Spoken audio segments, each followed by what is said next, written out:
Hi everyone, it is me, Carbundance. Welcome to my 365 days from eating disorder to recovery.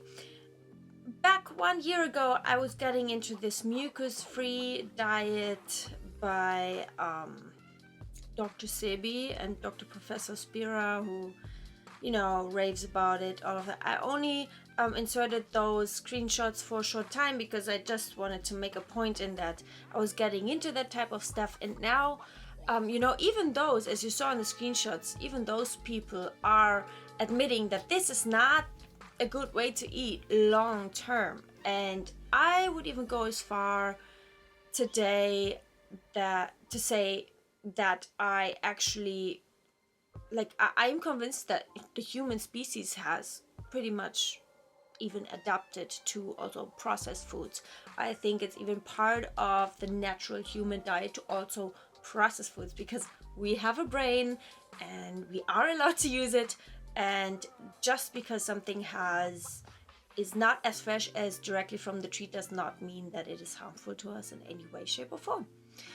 I was actually having, you see the meals that I had. I had a huge plate of oranges for breakfast, and then this was the next meal, dates and plums and apples, pretty much the same as yesterday.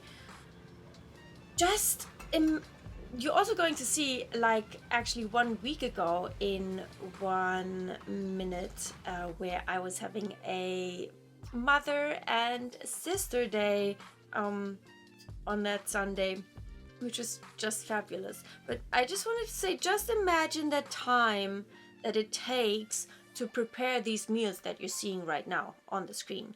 It's like, I had to be at home in order to eat these meals. I was not flexible at all. If someone had invited me to somewhere, I would just have my standard answer would have been no, because and then some excuse, because in my heart I actually wanted to, but it didn't happen. Well, this, to be honest, is pretty amazing. Just the idea and just the color of it, I love it. It's actually the banana ice cream with beetroot, which it looks really amazing. It's just, I can't even.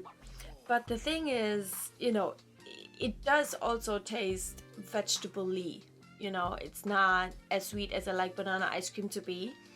It is, healthified by adding vegetables. And I love fruit. I love vegetables as part of what I eat now. And, I also put strawberries on top. And I would eat this anytime if someone made it for me.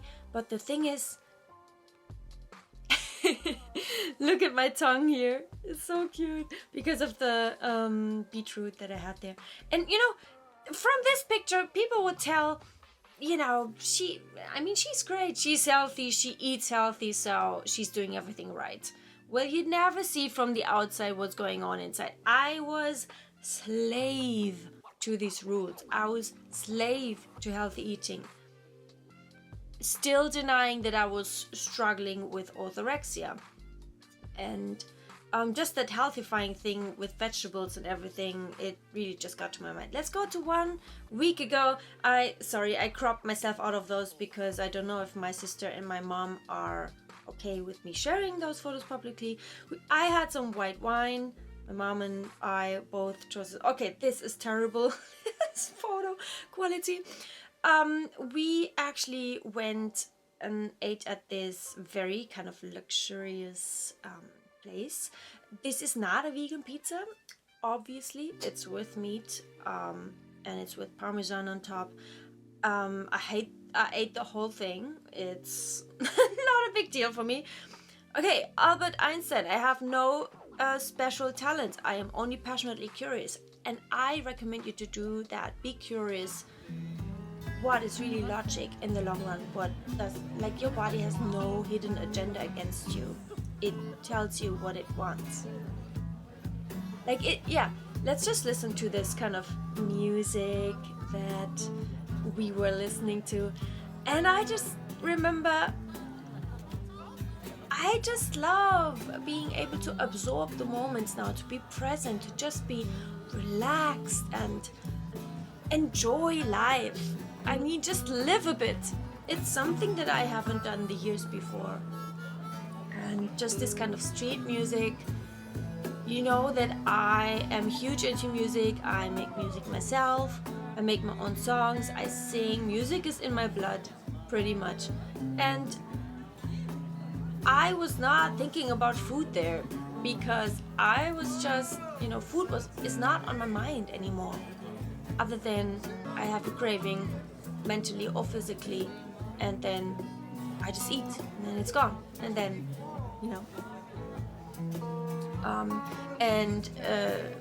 as far as the being curious, be curious in recovery how your body works, your metabolism works, how, just educate yourself on the migration theory, and how just the more I saw how logic it is, the more I just knew this is just what I have to do.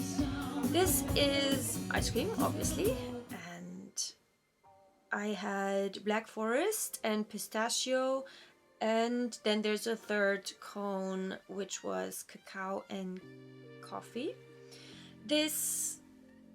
Okay, so this post from Games with Serena. Do you really not like that food, or does your ED not like it? So important, because I used to tell myself I really just don't like meat, but the truth is the only, the thing that I don't like about it is that I feel that it's unethical to kill. But when challenging fear foods in recovery, it's also important to include those foods you think you don't like. An ED will convince you that you dislike a food it doesn't like so much that you may not remember if you truly like it or not. Challenge this and reclaim your own preferences. That's what I had to do, and that's also why I had this non-vegan pizza there. You may know what these foods are. There may be foods you pretend you don't like due to fear, but there will also be foods you genuinely don't think you like, and that's okay. But it's still so important to include them in recovery, explore and discover. Okay, so I know there are foods you're going to be like, but I just don't like them.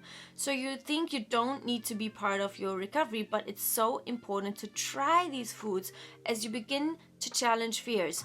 I found that actually a lot of foods I convinced myself I didn't like, I really do, but my ED didn't. So I found a way to pretend and convince myself and others that I didn't either. Okay, so exactly my experience. I just had to force myself to eat things that I was genuinely thinking I didn't like. And turns out I do actually like some of these foods. And there are also some foods that I genuinely don't like. But then again, also, food doesn't have to be perfect. And that's just something I just really had to challenge. Of course, there are going to be foods you try and genuinely dislike. I've had a couple, even as somebody that generally likes most foods and has the least fuzzy taste buds, but I had to challenge them. But I had to challenge these anyway to reclaim my preferences in recovery, rediscover what I do and don't like. Intolerances are another one to challenge, but I'll speak about this on another post soon. So please, in recovery, give these foods a go, because you may be surprised at how many foods you like. Life's too short to spend the rest of it pretending or convincing yourself you dislike foods that you actually love. 100,000%. It's just exactly my experience. And it was astonishing to me how much my eating disorder had to convince me that I don't like certain foods. For example, something like this pizza that I had on that day, which is the reason also why I still have to include these foods in what I'm eating now. And my hope is that in the long run that I actually, I just completely not. Like, my dream would be that nothing non-vegan is, appealing to me anymore. But I cannot say that that will ever be the case. But it could very well be in the long run, because just my brain knows exactly what it likes and what not. And just in complete homeostasis and completely out of energy deficit and everything, and I'll just roll with it. This is just my reminder for you guys. Do not go with what you're just automatically jumping to, like, oh no, I don't like this. Chances are it's super likely that you do actually like this, and it's just the eating disorder response that comes automatically. So have a think about that and let me know your opinion in the comments. I really appreciate that, and I will see you in the next video. Bye.